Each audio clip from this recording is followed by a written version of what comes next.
Good morning. Welcome to a beautiful spring morning in Zone 4A. I received the first shipment of David Austin roses this morning. I have 6 roses coming this year, or five or six roses, but the first one came because I ordered this one after the fact. After I ordered the other ones, I thought I need one more, so I ordered one more, and this one came first. And this is a barefoot rose. This is what they come like. They come in a cardboard box. The rose is wrapped in plastic. They're nice and damp, and you get them out of your box immediately and place them in water. So this has been soaking for 24 hours in water, and now it's ready to plant in the ground. So this is a David Austin. If you haven't ever heard of David Austin, they are one of the most prestigious rose brands there is, and their stuff really performs. This is a Claire Austin. This should be a white climbing rose. I'm going to put this on the arbor I've got headed into the, what I call the animal run, but it's kind of like the chicken coop. But anyway, I've got a nice deep hole here, a very generous hole, and I'm going to be using Espoma Organic Rose Tone. You should probably start with Espoma Organic Biotone for planting a rose. I currently don't have a bag of Biotone, but I have a bag of Rose Tone, which if I had Biotone, I'd put Biotone in the hole with the rose and then Rose Tone on top. This is the best fertilizer I've ever come across. I highly recommend Espoma products. They are all natural, so there won't be any chemical burn, and it's very hard to overdo it by accident, because when you buy a rose at this price, you don't want to accidentally kill it with fertilizer. So here is my rose, and I'm going to shift the camera around so that you can see how I plant it. This is my arbor situation and my giant hole for my rose, but I want to give the roots plenty of space, okay?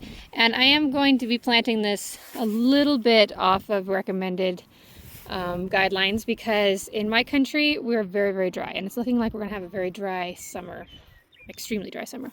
So I'm gonna leave a lip on my hole so that water will collect and it has a chance to soak into the ground here, versus running off and watering everything I don't need to water, which has been proven to work really well for me in this area. But you got to know your area. So I'm going to set this rose up so that it is already kind of growing into my panel here. And I'm going to set this swollen part here. There's a specific name for it that I can't come up with at the exact moment. Just about ground level, just a little bit low, but just about ground level. And we don't want to rot this off. So if your ground isn't going to absorb the water, you don't want water sitting on your rose stem for a long amount of time. You'll rot it. But mine will soak in, so it's all good. So I'm going to add Rose Tone. Then I'm going to add some Botten Dirt.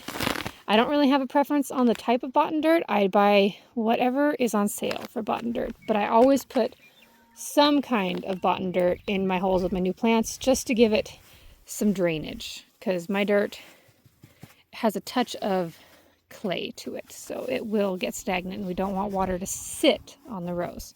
So here I go.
This is the space. The rose is planted right here.